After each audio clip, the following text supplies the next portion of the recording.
मौजूद खवातीन हज़रात अस्सलाम वालेकुम। आप देख रहे हैं रेड लाइन न्यूज यूएसए और मैं हूं पाकिस्तान से एक अहम तरीन खबर के साथ शफकत मीर संधू एडवोकेट। पाकिस्तान तहरीक इंसाफ के चेयरमैन इमरान खान पर वजीराबाद में कातलाना हमला हुआ था, जिसके ऊपर उनकी जो थी एक एफआईआर की दरखास्त वो रद्द कर दी गई थी और गवर्नमेंट ने एक जो है वो पुलिस ऑफिसर की मदीयत में वो एफआईआर जो है वो दर्ज की थी। उसकी जो फोरेंसिक रिपोर्ट थी उस कातलाना हमले की वो सामने आई है और उसमें बड़े ही चशम कुशा किस्म के इंकशाफात। ये जो जंग चल रही है इमरान खान की पर हमले को लेकर, इसके अंदर बड़ी मुतनाज़ा बातें हैं। कहा जा रहा है कि एक शख्स ने हमला किया और वो शख्स जो है वो मजहबी तौर पर इमरान खान से नाला था। उसने हमला करते ही, गिरफ्तार होते ही उसने पे दर पे दो बयानात जो दिए थे और वो बयानात रिकॉर्ड भी हो गए थे और वो मंजर आम पर भी आ गए थे, वो मीडिया की जीनत भी बन गए थे, जो कि पाकिस्तान के अंदर जो फौजदारी का कानून है उसकी सरीहन खिलाफ वर्जी थी, क्योंकि ये बयानात जो है वो ट्रायल को बेतहाशा मुतासर करते हैं। इस तरह के बयान जो है वो पुलिस कस्टडी में लेकर तो उसको खुफिया रखकर उस पर तफ्तीश की जाती है और वो तफ्तीश जो है वो अदालत के हजूर पेश की जाती है, जिसमें अदालत फैसला करती है कि मुल्जम क्या कह रहा है। लेकिन एक बयानिया बनाने की कोशिश की गई। फिर पंजाब हुकूमत ने जो जेआईटी तरतीब दी थी, वो जेआईटी जो है उसकी रिपोर्ट जब सामने आई तो उसमें यह जिक्र है कि तीन तरफ से जो है वो हमला इमरान खान पर किया गया था। और आज ये फोरेंसिक रिपोर्ट भी हमें यही बता रही है कि मौका पर मैं आपको इसकी तरतीब बताता हूं कि इसमें क्या कहा गया है। तहकीकाती टीम जो है उसको मौका से 31 गोलियां और उनके खौल, यानी या गोलियां या खौल, जो टोटल मिलाकर जो है वो 31 फायर जो है वो उनके सबूत उनको वहां से मिले हैं। तीन गोलियों के टुकड़े नाजरीन कंटेनर पर लगे, जो स्पीकर जहां पर मौजूद था, जहां से इमरान खान खिताब कर रहे थे, वहां उसके करीब से मिले हैं। तीन गोलियों के टुकड़े कंटेनर की जो ग्रिल थी जिसके अंदर लोग खड़े हुए थे और इस तरह चबूतरा सा बना हुआ था, चबूतरे के ऊपर ग्रिल थी, वहां से मिले हैं। एक गोली का खौल जो है वो एक करीबी दुकान के अंदर जमीन पर पड़ा हुआ मिला है और 14 गोलियों के खौल सड़क पर पड़े हुए मिले हैं। जबकि मुल्जम नवीद जो है, जब उसके घर पर पुलिस गई है तो वहां से भी एक ग्राउंड से उसी तरह के 10 खौल मिले हैं, जिस तरह के कॉल मुल्जम नवीद के पिस्टल से फायर हुए हुए चार जो कॉल हैं वो मिले हैं। रिपोर्ट में यह भी बताया गया है कि साबिक वजीर आजम इमरान खान को दो गोलियां किसी चीज से टकराने के बाद रिफ्लेक्ट होकर लगी, जिसकी वजह से वो बहुत ज्यादा जानलेवा या खतरनाक साबित नहीं हुई।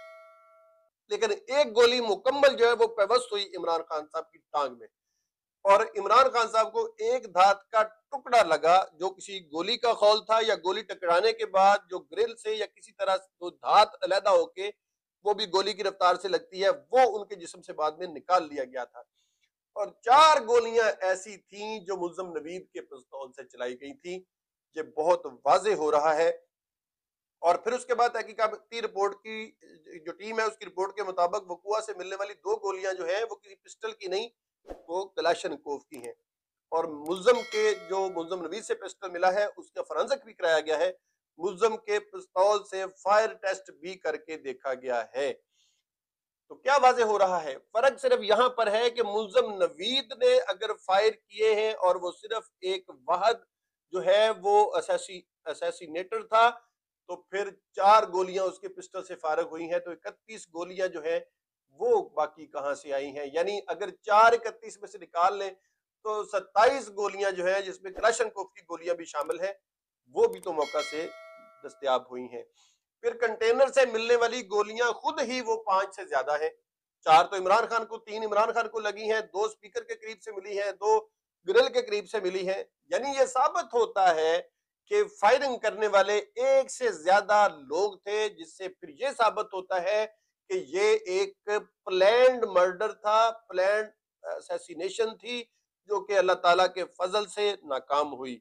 अब जेआईटी रिपोर्ट के अंदर ये चीजें थी और फिर ये भी आगे बात जो है वो शकूक शुबात को जन्म देती है कि इस जेआईटी रिपोर्ट को क्यों सील कर दिया गया है और ये जेआईटी रिपोर्ट बनाने वाली टीम जो है उसको मुअत्तल क्यों कर दिया गया है और इसके सबसे अहम तरीन अनवार साहब जो थे उनको क्यों पहले जो है वो तबादला किया गया बहावलपुर उनका, फिर उनको जो है वो इस JIT से बेदखल भी कर दिया गया है। तो यहाँ पर ये चीजें शकूक व शुबहात को जन्म देती हैं और एक नतीजे पर पहुंचने की मुंतजर है कि एक कातिल था या कातिलों के 3 गिरोह थे, और अगर वो 3 ही थे तो फिर इमरान खान की ये बात सच है कि उन पर जो कातलाना हमला था वो एक प्लान्ड मर्डर की एक साजिश थी, और उनके साथ फिर ये ज्यादती हुई है कि उनका जो दिया गया एक FIR का मतन था उसकी बजाय एक जो है पुलिस ने खुद साख्ता FIR दर्ज की है, जो कि कभी भी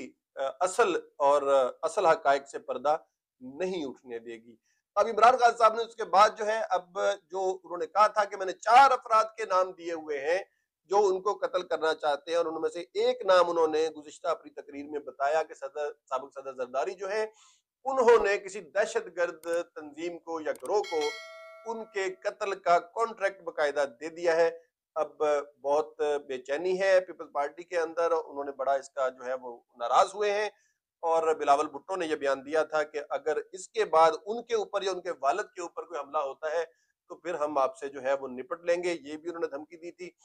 और आज उन्होंने इमरान खान के इस बयान के खिलाफ, इमरान खान के खिलाफ जो है वो अदालत से भी रिजू कर लिया है कि या तो सबूत दें कि साबिक सदर जरदारी ने जो है वो असैसिनेशन की प्लानिंग की है या किसी को कॉन्ट्रैक्ट दिया है, या फिर जो है वो उसके कॉन्सिक्वेंसेस आप भुगतेंगे।